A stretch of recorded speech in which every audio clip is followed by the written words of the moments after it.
শিক্ষা ও সমাজ উন্নয়নে অমূল্য অবদানের জন্য গরিব ও মেধাবী শিক্ষার্থীদের সহায়তা, ধর্মীয় প্রতিষ্ঠানগুলোর উন্নয়ন এবং মানবিক কার্যক্রমে অবিচল নেতৃত্বের জন্য হাজী মোসলেম উদ্দিন ট্রাস্ট ফাউন্ডেশন এর চেয়ারম্যান প্রকৌশলী মোহাম্মদ জয়নাল আবেদিনকে হিলফুল ফুজুল শান্তি সংঘ গণপাঠাগারের পক্ষ থেকে সংবর্ধনা প্রদান করা হয়েছে।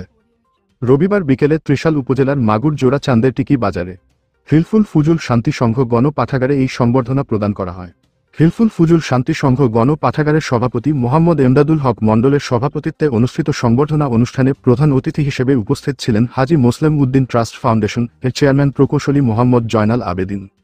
সংবর্ধনা অনুষ্ঠানে বক্তব্য রাখেন হরিরামপুর দাখিল মাদ্রাসার সরকারি শিক্ষক নজরুল ইসলাম, ইসলামী ছাত্র শিবির ত্রিশাল উপজেলা শাখার সভাপতি তানভীর হুসাইন, বৈষম্য বিরোধী ছাত্র আন্দোলনের কেন্দ্রীয় সহ সমন্বয়ক সাকিবুল হাসান, ইসলামী ছাত্র শিবির ভালুকা উপজেলার সভাপতি নাজমুল হাসান, যুব অধিকার পরিষদ ত্রিশাল উপজেলা শাখার সাধারণ সম্পাদক মোহাম্মদ ফারুক হোসেন মণ্ডল প্রমুখ।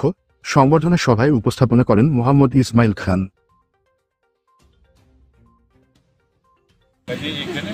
একটা সাহসী পদক্ষেপ হচ্ছে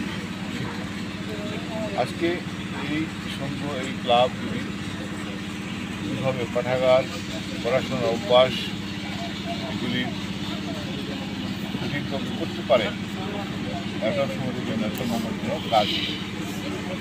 আমি যারা উদ্যোগী, যারা এটার